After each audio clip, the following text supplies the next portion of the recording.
আচ্ছা আপু, এই যে দুধ দিয়ে গোসল করতেছেন, সমস্যাটা কি বলেন তো?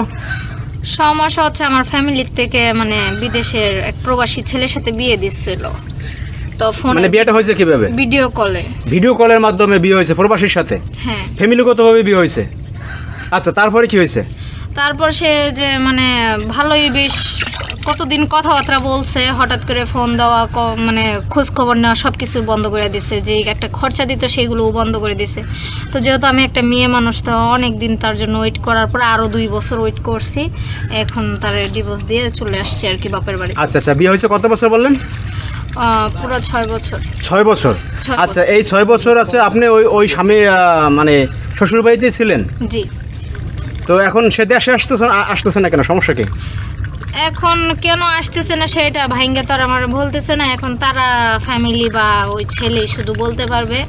আমি মানে খালি বলতো যে কাল আসবো পরশু আসবো, কিন্তু সে আর আসে না দেশে। মনের বিদেশে বিয়ে করতে হ্যাঁ, মনের ভিতরে অনেক কষ্ট। মনে আরেক বিয়ে করে একটা স্বামীর জন্য কতক্ষণ ধৈর্য ধরে থাকবে। আচ্ছা বড় ভাই, এই যে ফ্যামিলিগতভাবে যে বিয়ে হয়েছে, মানে মেয়ের ফ্যামিলি কি একটু গরিব নাকি? জি, হ্যাঁ, গরিব। হ্যাঁ, গরিব এই জন্য তো প্রবাসের কাছে বিয়ে দিছে। যে প্রবাসী ছেলের কাছে বিয়ে দিলে মেয়েটা সুখে থাকবে, ভালো থাকবে। টাকা পয়সা হ্যাঁ, এবার হচ্ছে মোবাইলে বিয়ে হয়েছে, এই জন্য মোবাইলে ভিডিও কলের মাধ্যমে। এই জন্য অনুষ্ঠান করে বিয়ে দেয় না পর্যন্ত। হ্যাঁ? যেহেতু অনুষ্ঠান করে ঘরোয়াভাবে দিছে, না? যেহেতু গরিব, হ্যাঁ। বাপ মার সমর্থন নাই, এই কারণে প্রবাসে ফোনের মাধ্যমে বিয়ে দিছে। ফোনের মাধ্যমে বিয়ে দিছে। হ্যাঁ। এরপর 6 বছর কি ওই ওই শ্বশুর বাড়ি ছিল? হ্যাঁ, মেয়েটা ওই সংসারে 6 বছর ছিল। থাকার পরে মেয়েটা আর পারতেছে না, স্বামী যোগাযোগ করতেছে না, স্বামী দেশে স্বামী আসতেছে না, খোঁজ খবর রাখতেছে না, আর কত? এই জন্য বাধ্য হয়ে সে আরো 2 বছর অপেক্ষা করছে যে না, নিজের বাপের বাড়িতে আইসা।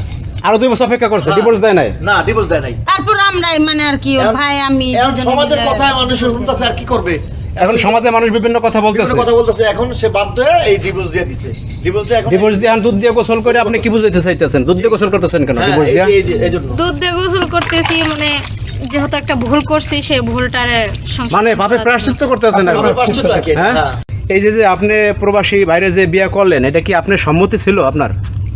প্রথমত রাজি ছিলাম না, পরে বাপ মা বলতেছে যে দেখ বিদেশি ছেলে ভালো হবে।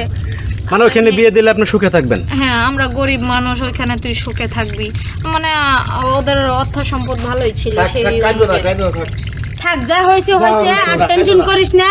যদি আবার এখন next time শোনেন, বিয়ে মানুষের দেওয়া হয়, লাইফে ভুল যদি একবার হয়। দিনমজুরও হয়, দেশের একটা ছেলে দেখে, ভালো ছেলে দেখে আমরা বিয়ে দিয়ে দেবো। আচ্ছা এখন শোনেন, এখন কি আর এই কোনো প্রবাসী ভাইয়ের যদি সম্বন্ধ আসে, হ্যাঁ, মানে প্রবাসী থাকে, তাহলে কি আপনার সেখানে বিয়ে দেবে না? কোনোদিনও না।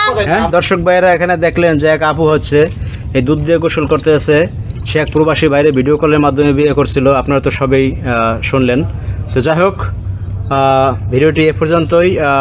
সবাই ভালো থাকবেন। হ্যাঁ, আর এর মতো জানি কেউ ভুল না করে।